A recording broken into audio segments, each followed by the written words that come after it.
경교, 예. 좀 독특하죠. 예. 지금의 우리의 그런 시각으로 경교를 바라보면 사뭇 현대 기독교와는 많이 다릅니다. 어떠한 내용들이 다를까요? 예, 예, 이제 인간이다 보니까 우리가 무엇을 대할 때 이제 외부적인 요소들을 바라보게 됩니다. 그들의 예를 들어서 그들이 입었던 의복들이라든지 행태들, 교회의 모습들, 외형적인 모습을 보고 우리가 판단하기 쉽죠. 예, 맞습니다. 경교는 외형적으로 지금의 우리 현대 기독교와는 많이 다릅니다. 어떻게 다르냐? 예, 경교는 당나라 때요. 600 635년에 향태종이 당나라를 세웠죠. 공식적으로.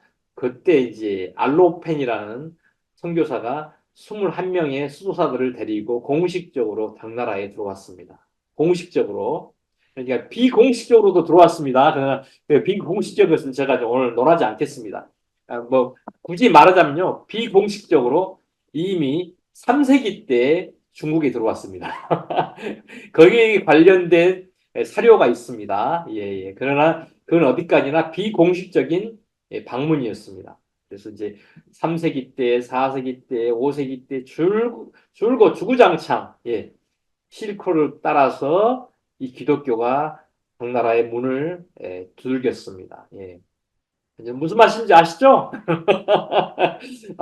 나름대로 사도들에 의해 전승받은 그러한 예, 복음의 사제들이 끊임없이 이 복음을 전달하고자 이 아시아까지, 이 근동 아시아까지 들어왔다는 거죠.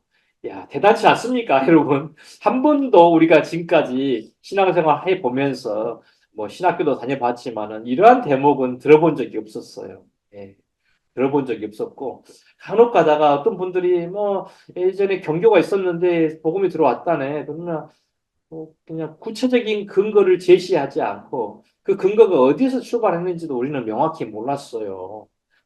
그래서 이제 제가 첫 번째 써놨던 그 장안에 보면서 제가 그 근거를 다 찾아서 올려놨습니다. 예. 주로 이러한 내용들은 어디에 있냐면요. 당나라 사기에 나와 있습니다. 당나라 사기. 예. 이 기독교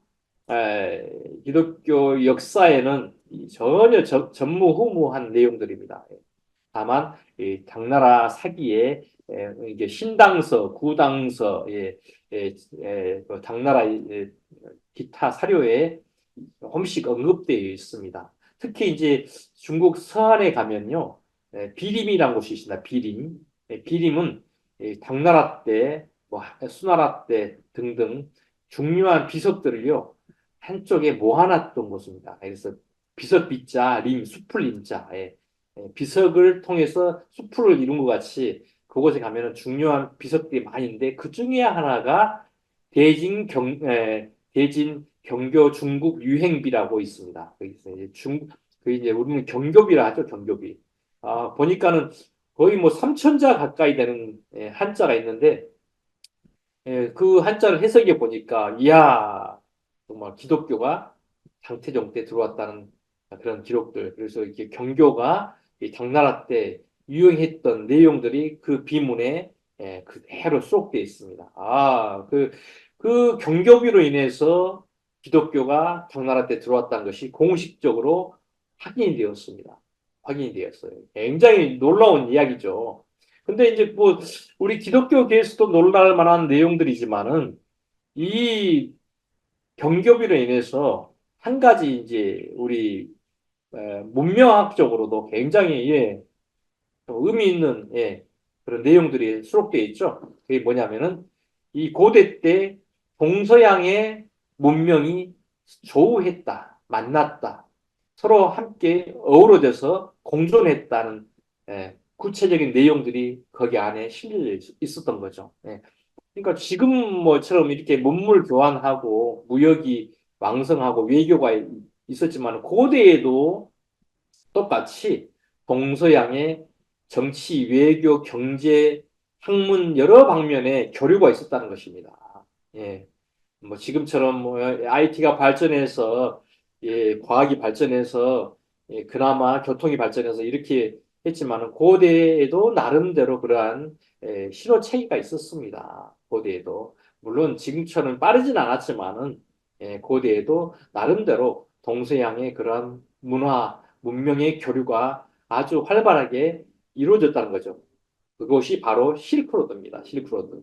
그래서 이제 실크로드 학문이 생겼는데 과거에는 실크로드는 그냥 그 척박한 산지, 실크로드는 버려진 땅, 뭐 사람이 살 수 없는 곳 이렇게 여겨졌지만은 고대부터 중세기까지 이 실크로드는 이 동서양의 문명을 정말 문명이 어우러지는 우리 쉽게 말해서 시골의 장날이 열리죠. 5일장, 3일장 뭐 있잖아요.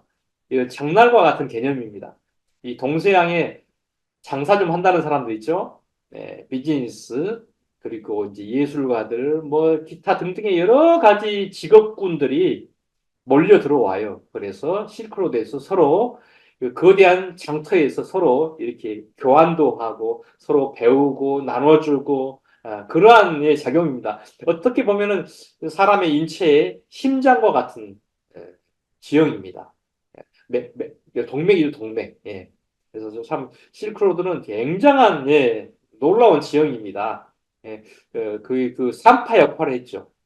새로운 문명을 만들어내는 산파 역할을 한 곳입니다. 그래서 우리 이제 뭐 종교적으로 이야기하자면은 우리 지상에 있는 모든 아주 지금의 큰 종교들은요 모두 다 실크로드를 통해서 중국으로 들어왔습니다.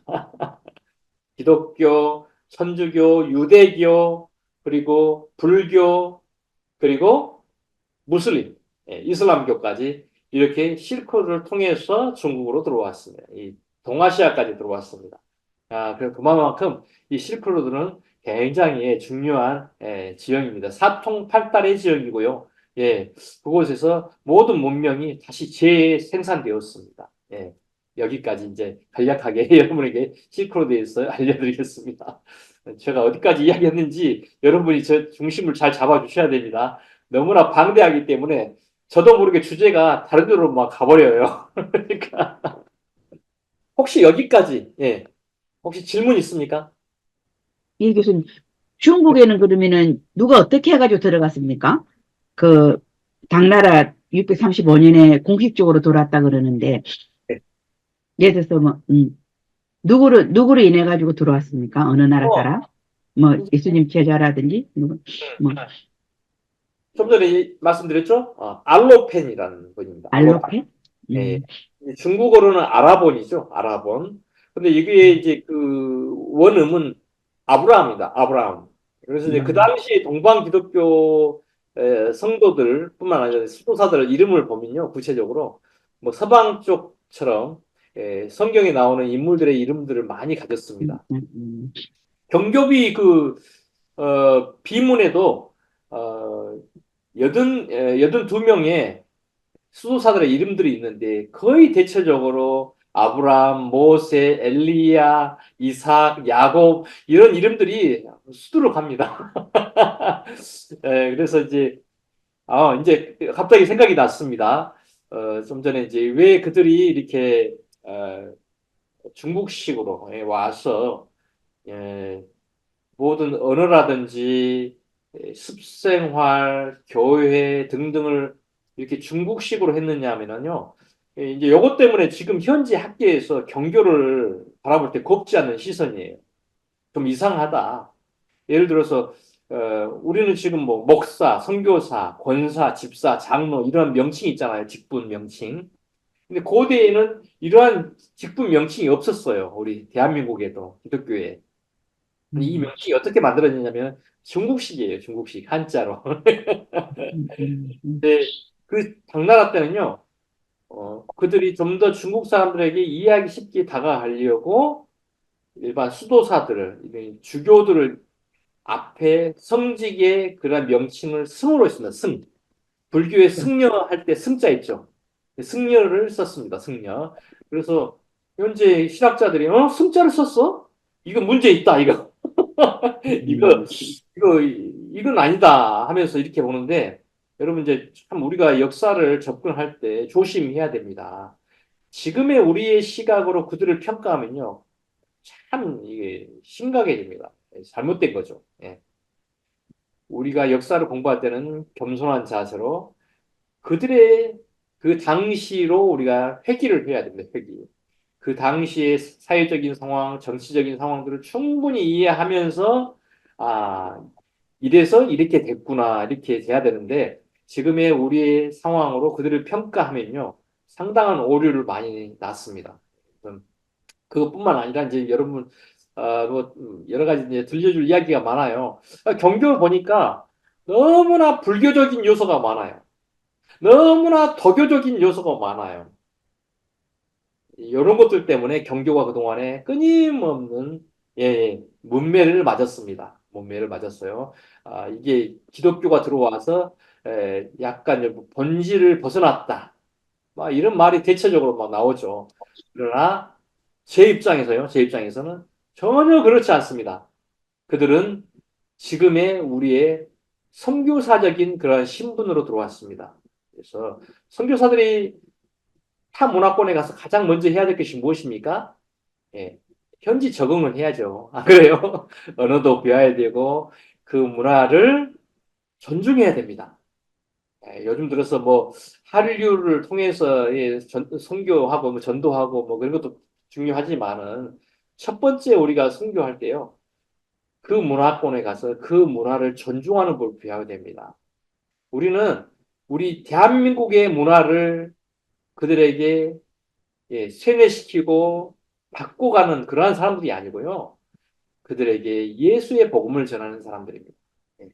예, 대한민국의 문화도 중요하지만은 그들의 문화도 중요합니다.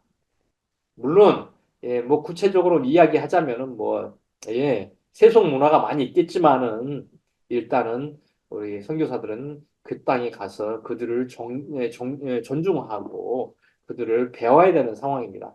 당나라 때 이 기독교가 들어왔어요. 서부를 통해서 쭉 시크를 따라서 들어와서 중국에 와서 보니까 역시 타문화죠. 거기에서 어떻게 하면 저들이 기독교에 대해서 이해할 수 있을까 하고 언어적인 표현이라든지 모든 면에 있어서 이 토착화를 염두에 습니다. 토착화, 중국화를 시도한 거죠. 그래서 이렇게 이제 선교적인 마인드로 해석을 하면요, 이래서 이렇게 됐구나. 그러면은 어떻게 됩니까? 너무나 우리가 학문적으로 그들을 해석하려면은 너무 무리가 많이 따르지만은 저들은 선교사였다. 토착화를 이루기 위해서 몸부림쳤다. 엄청난 수고를 했다. 이렇게 생각하시면은 충분히 이해할 수 있습니다. 그래서 만약에 그런 식으로 우리가 이제 해석을 한다면은 예를 들어서 한때 그랬죠. 허드슨 테일러가 중국에 가서 변발을 했습니다. 그랬더니 같이 중국에 선교하러 왔던 선교사들이 허드슨 테일러를 이상한 괴짜로 여겼죠. 왜 양복을 안 입고 선교하지 않느냐. 그러나 그럼에도 불구하고 허슨 테일러는 정말 중국화를 늘 존중하고 스스로가 그러한 문화 가운데 녹아 들어가서 예수의 복음을 전했습니다. 그게 오늘날 현대 선교, 현대 기독교 선교가 정말 배워야 되고 배우고 있는 아주 모델적으로 여기고 있는 그러한 대목이죠. 예. 그리고 이제 경교를 그동안 저는 이제 연구를 했고요. 경교가 어떤 식으로 이게 당나라 때까지 진행되어 왔고, 당나라 때 272년입니다, 여러분. 272년 동안 당나라 전역에 경교 예배당이 있었습니다. 근데 예배당, 그 당시에도 예배당이라는 명칭보다 절사자를 썼습니다. 절사자. 대진사, 뭐 파사사, 뭐 이렇게 사자를 썼습니다. 왜냐하면 일반 중국 대중들에게 이해도를 높이기 위해서 그 당시에 뭐 특별히 지금같이 뭐 예배당 이런 내용이 없었어요. 이제 후에 이 예배당자 이것도요 도교적인 요소죠. 지금은 이제 교회 이 명칭이 이제 이후에 이제 나온 거죠. 아무튼 이건 이제 언어적으로 나중에 우리가 다시 또 배워보도록 하고요. 272년 동안 당나라 전역에 곳곳마다 교회가 있었습니다, 교회가. 근데 이 말을 할 때 여러분들은 하나도 놀라지 않아요. 왜 그러죠? 우리 대한민국에 기독교가 들어온 지 얼마 된지 아세요, 여러분? 예.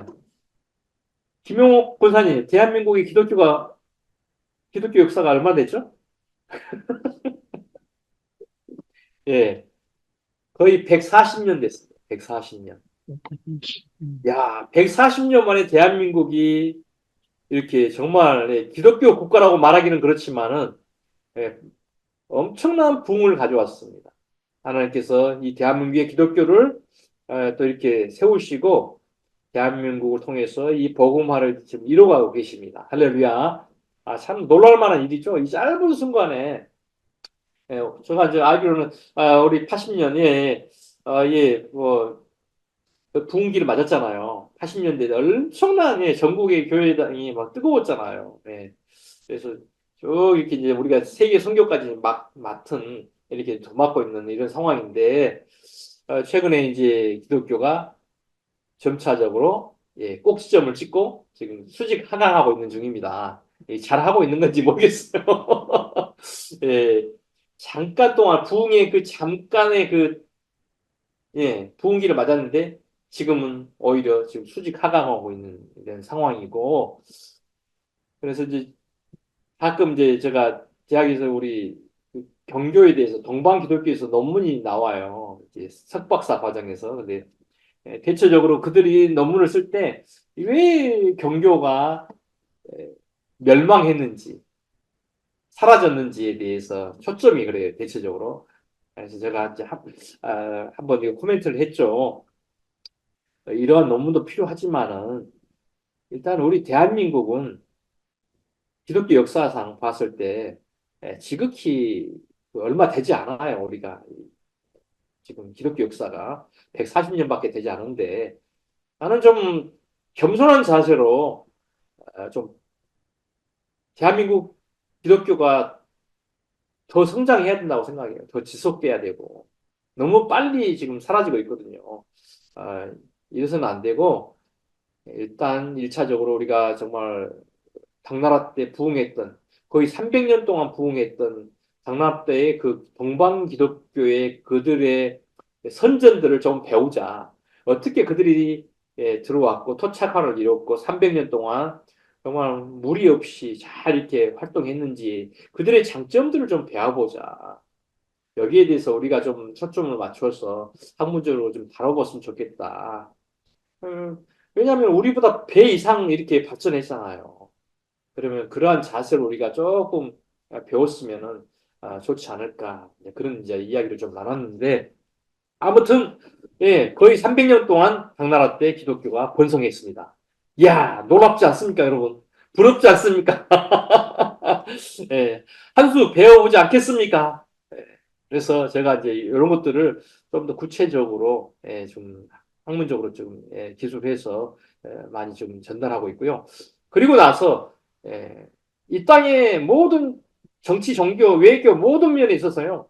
이 땅에서 영원한 것이 없습니다. 영원히 가기를 바라지만은 영원한 것이 없습니다. 영원한 제국은 없습니다.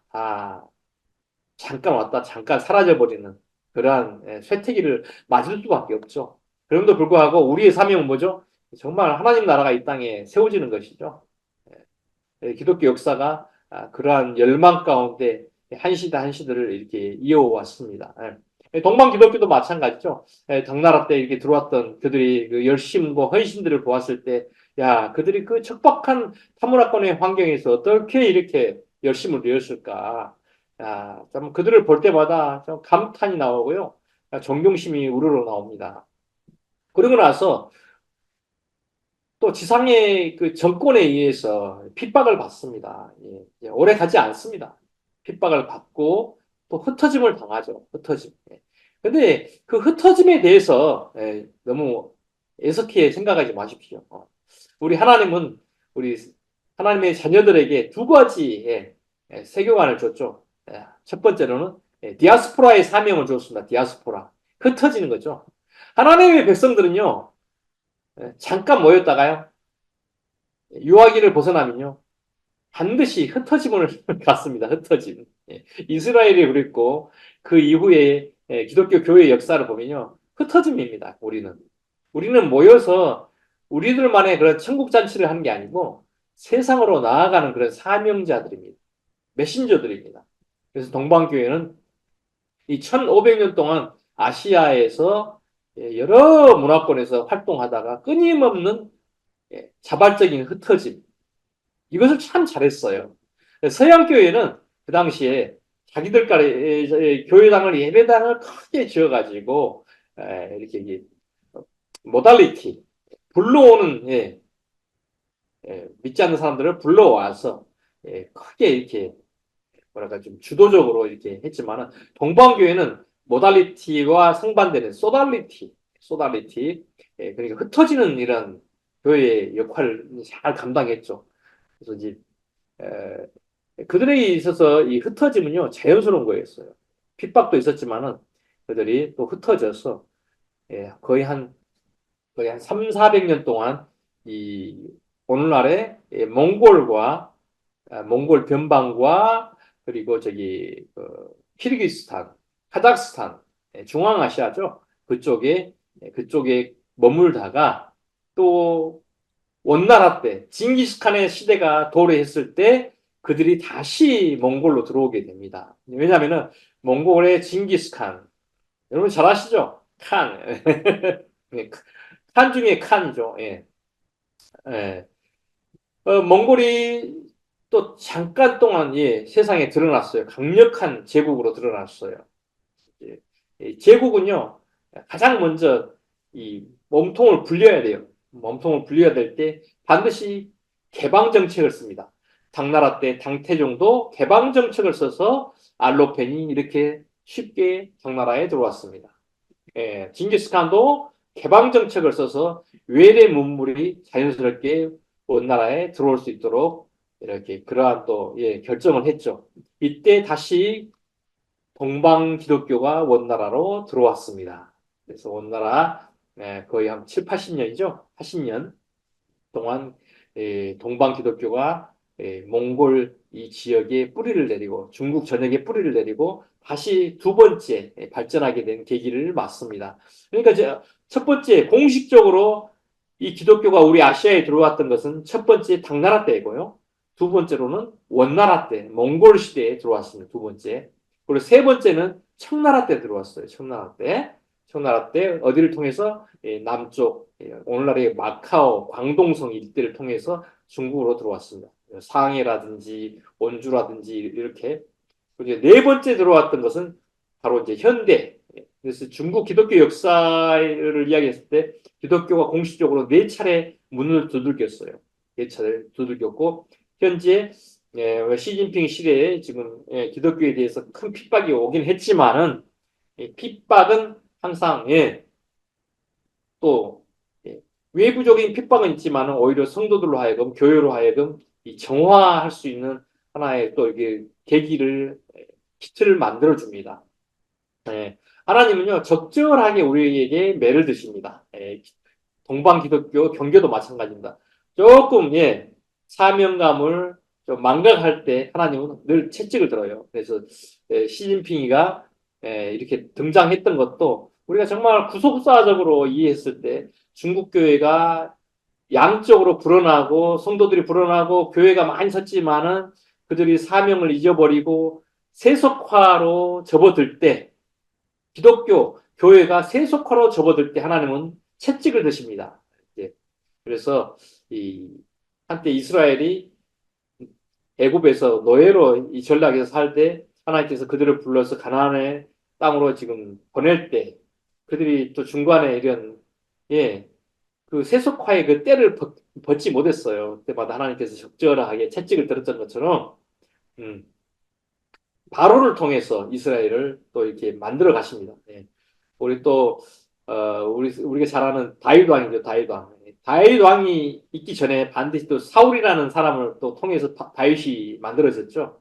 더욱더 하나님 앞에 겸손하게 만들어졌죠.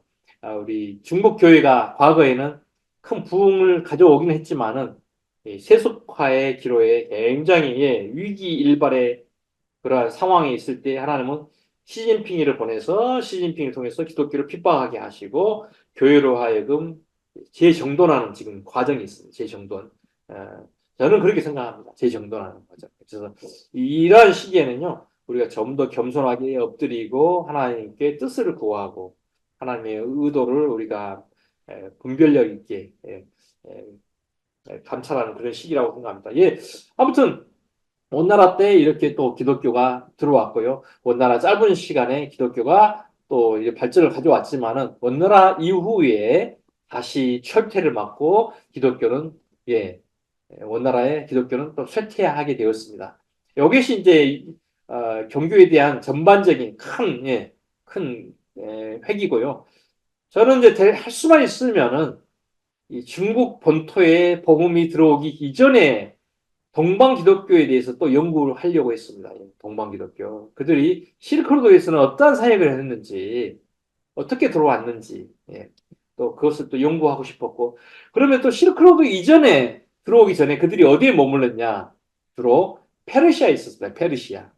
오늘날의 이란이죠, 이란. 그래서 여러분이 알고 있는 이란은 무슬림 국가죠. 무슬림 국가. 그러나 한때 무슬림 7세기 말에 무슬림이 만들어지기 이전에 페르시아는 무슬림 국가가 아니었습니다. 그 당시에 이미 기독교가 페르시아 전역에 다 들어왔고요. 페르시아 동방 교회를 통해서 인도까지 복음이 확산됐습니다. 인도. 그리고 네팔. 예. 야. 그러면 이제 페르시아 동방교회를 더 거슬러 올라가면 어디입니까? 바로 이제 오늘날의 아프가니스탄, 이라크, 시리아가 나옵니다. 시리아. 그래서 이제 쭉 올라가면은 벌써 4세기, 5세기. 예. 그리고 이제 그들을 이전에 또 올라가면은 어디입니까? 바로 이제 페르시아만 오늘날의 그 사우디아라비아 반도 있죠. 사우디아라비아 반도. 이제 거기에 주로 어떤 나라가 있죠? 바레인, 카타르, 쿠웨이트, 오만, 또죠? 카타르, 아랍에미리트 나왔죠? 등등. 이 나라 주변 이 바닷가 쪽으로 주로 동방교회가 2세기 말부터 그쪽에 자리 잡기 시작했습니다. 자꾸 여러분 이제 착각하지 마시라고 제가 다시 한번 언급합니다. 무슬림이 7세기 말에 만들어졌습니다. 갑작스럽게 만들어져서 폭발적으로 성장하기 시작했습니다.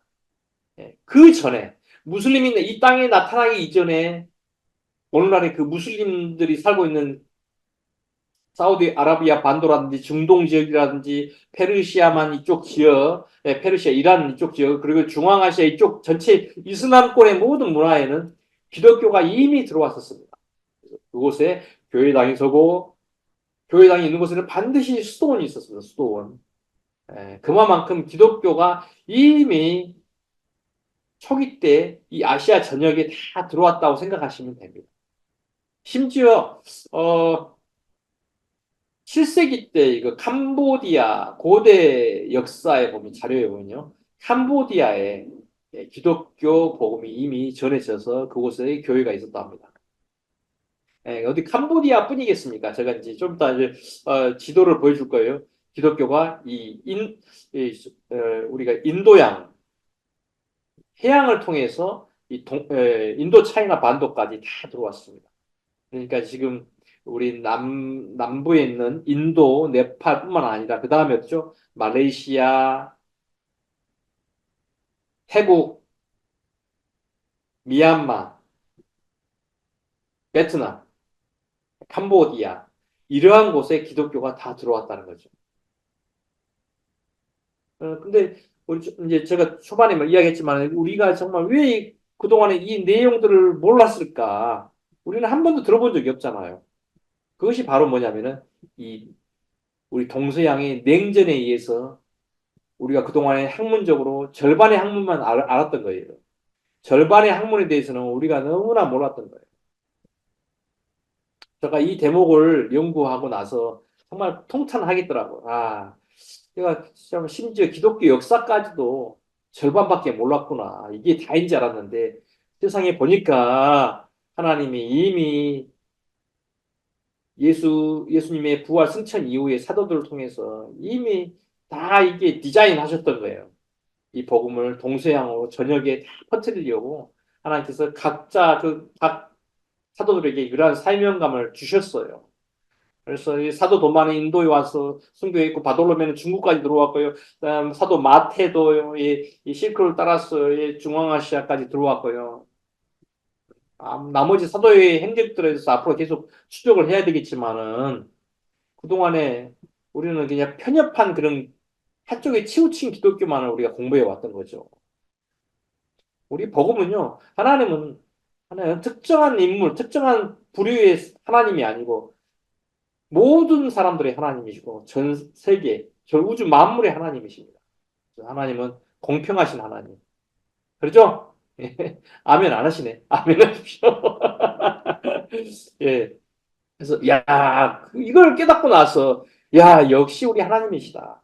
초기에 이미 이 중국 땅, 이 동아시아까지 복음을 이 생명의 말씀을 주시려고 하나님께서는 이미 계획하셨던 거죠. 이걸 깨닫고 나니까 기가 막힌 거예요.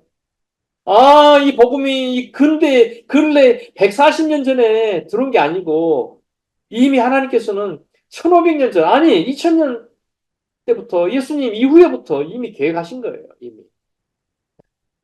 그래서 그들의 사도들을 끊임없이 파송해서 어디 1500년 동안 이 동방교회가 이 아시아에 들어오면서 순탄했겠습니까? 이 타모나권에서. 예. 이 과정 속에 많은 순교자들이 나왔습니다. 그러한 내용들이 우리 기독교 교회사에 한 번도 거들먹거리지 않았다는 거죠. 그래서 이 한몸 지금 이 방면에 학문적으로 접근해서 열심히 연구하고 있으니 여러분께서 기도를 해 주시겠습니까? 해 주시겠죠? 예, 예, 저뿐만 아니라 앞으로 더 많은 주의 사자들이 함께 동역하면서 하나님의 일들, 하나님께서 과거에 하셨던 일들을 우리가 돌출시켜야 되고요. 알려야 되고 호소해야 되고 앞으로 우리 기독교가 정말 이 땅에서 선구자적인 그런 역할을 잘 감당했으면 좋겠습니다. 이렇게 여러분 복음이 우리에게까지 이렇게 흘러 들어왔다는 것은요. 참 엄청난 하나님의 열심이 있었습니다. 기적이며 기적. 우리가 이게 복음을 쉽게 받은 것 같지만은 이 1500년, 2000년 동안의 이 역사 가운데 이 복음이 지금의 우리에게 이게 흘러 들어왔습니다. 이게 참 하나님의 열심이 아니고서는 이룰 수가 없는 일들입니다. 이 장대한 이 실크로드, 거대한 설사를 뚫고 이 복음이 건너 들어왔습니다. 여기에는요, 어마어마한 하나님의 열심과 많은 사람들의 순교의 헌신이 있었습니다. 그들의 순교의 헌신을 생각할 때마다 정말 하나님께 너무나 그 감사와 감사밖에 우리가 말할 수가 없어요. 예, 나 같은 죄인에게 정말 나 같은 죄인을 자녀 삼으려고 그 엄청난 하나님의 사제들이 순교를 당했습니다. 예, 사막에서 광야에서 이 설산에서 죽임을 당했죠. 그럼에도 불구하고 그들은 사명에 충실했습니다.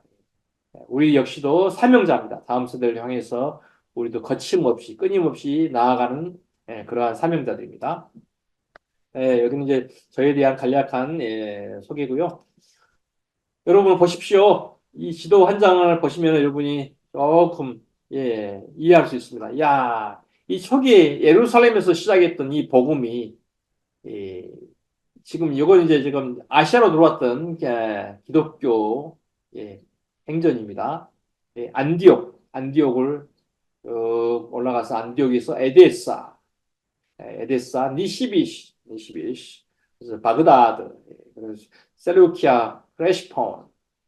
그래서 이제 초기에 2세기 말 때 이미 가장 초기에 이 동방 기독교 일부가 이렇게 쭉 사우디아라비아 반도로 해서 이렇게 쭉 여기까지 들어왔고요. 여기서 이제 배를 타고 에티오피아 악숨까지 들어왔습니다. 악숨. 예. 그들에게 있어서 복음은요. 복음의 사명은 땅 끝까지예요. 땅 끝까지. 사도행전에 나오죠. 땅 끝까지 이르러라. 그래서 끊임없이 그들은 이 복음을 가지고 땅 끝까지 가기를 바랬습니다. 당시에 이제 이 사우디아라비아 반도에 수도원을 많이 세웠는데 수도원의 기능이 우리가 생각하는 그냥 명상하고 거기서 기도하고 금식하고 그런 곳이 아니고요. 이 동방교회 수도원은요, 항상 어디에 세우냐면은, 조용한 곳, 고요한 곳에 세우지 않고, 사람들이 가장 많이 운집한 곳에, 특히 이 부두가에, 시장통에 수도원을 세웁니다. 시장통에. 왜요? 좀 더 사람들을 많이 만나기 위해서. 그래서 사람들을 만나서 뭐 하시게? 전도하기 위해서. 그래서 시장통이나 부둣가에 세웠습니다. 그리고 수도원 안에는 그러한 금식 기도하는 그러한 장소도 있지만은 주로 수도원 안에 신학교가 있었습니다. 신학교. 그래서 신학교 안에는 젊은 청년들이 항상 가득 차서 그곳에서 하나님의 성경을 듣고 성경을 외우고 암송하고 거기서 또 열방을 향한 세계 선교의 그런 사명들을 부풀리는 곳이었습니다. 그래서 이 악순까지 왔습니다. 아라비아 반도에 왔고요. 일부는 이 육상 실크로드를 통해서 쭉 이제 진행됩니다.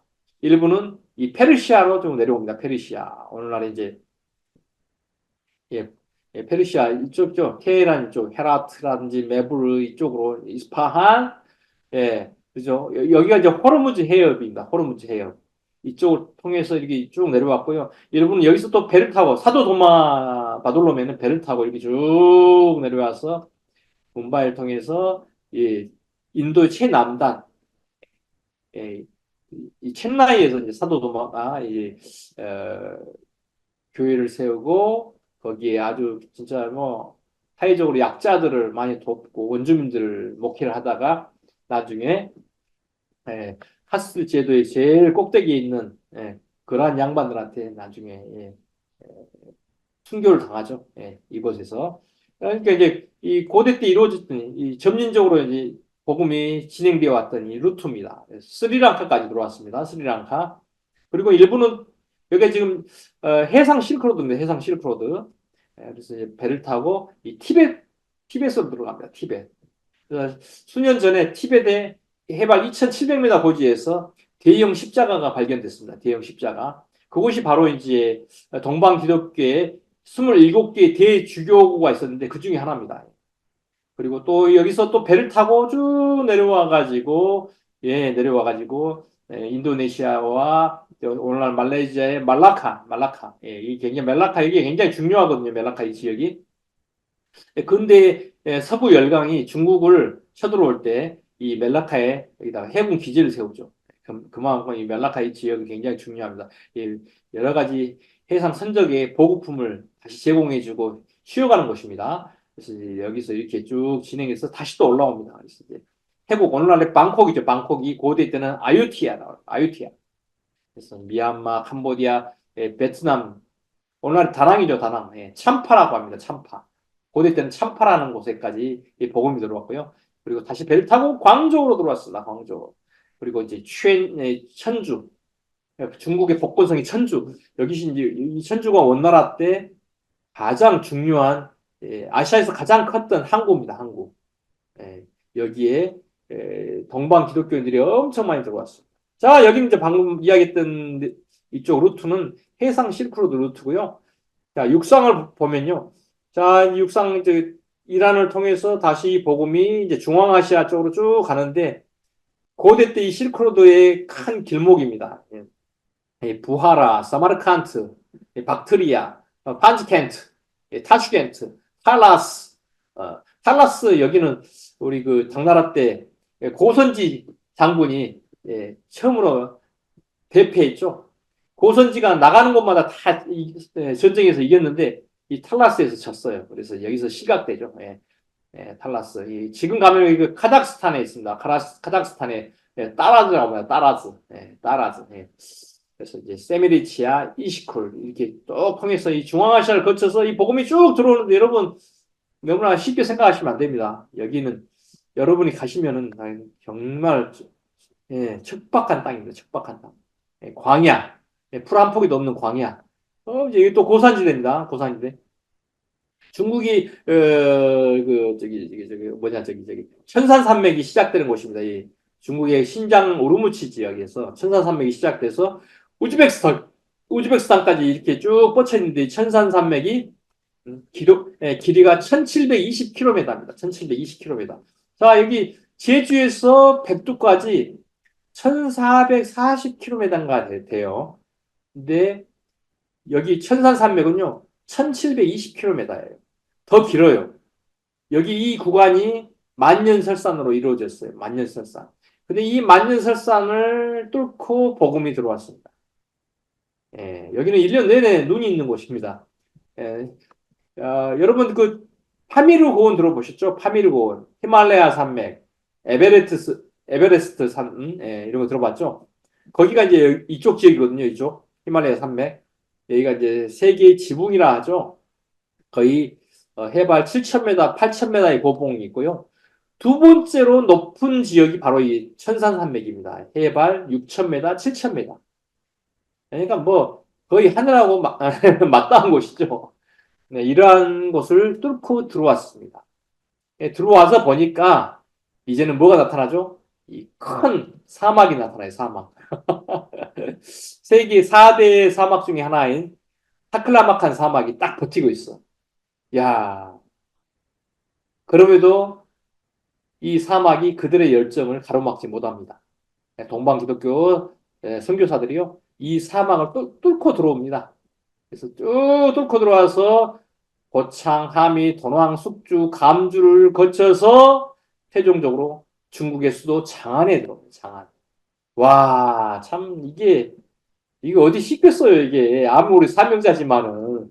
예, 이렇게 해서 이제 장안을 통해서 당나라 272년 동안 중국 각지에 예배당이 다 들어서게 되죠. 들어서게 되고, 당나라 때 우리나라 신라 최치원이 16세죠. 16세 때 당나라에 유학을 옵니다. 유학.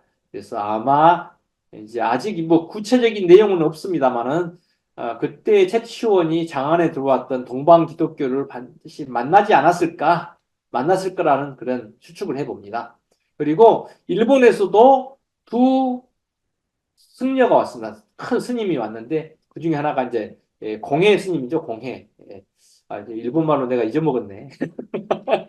두 스님이 와서 그들이 장안에서 동방기독교를 만나고 한 분이 돌아가서 그 일본의 불교 있죠. 불교. 뭐라 하죠? 예. 그 불교를 세우죠. 일본 불교. 예. 그래서 이제 그 불교 안에 보면 기독교적인 요소가 많이 있습니다. 기독교적인 요소. 예. 아무튼, 이 당나라 때 이미 어찌됐든지 일본, 신라, 왜 고려 등등 세계 각국에서 유학생들이요, 이 당나라의 장안에 몰려들었습니다. 그래서 장안은요, 동서양의 모든 문명이 다시 이렇게 다 들어와가지고 꽃을 피운 곳입니다. 꽃을 피운. 이런 큰, 예, 큰 그런 안목을 가지고 이제 기독교를 이해를 해야 되는 거예요. 이 세상의 많은 문명 가운데 기독교는 지극히 하나였어요, 그 당시에.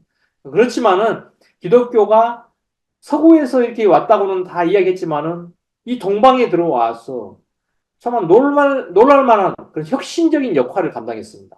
예.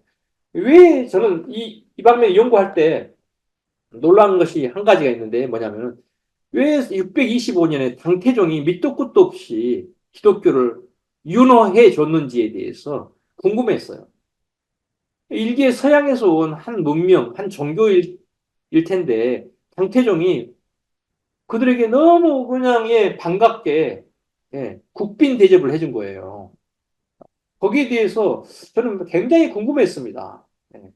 뭐 어디 기독교뿐이겠습니까? 다른 종교도 많았고 다른 문명도 많았는데 왜 당태종이 그토록 기독교에 대해서 호의적이었냐?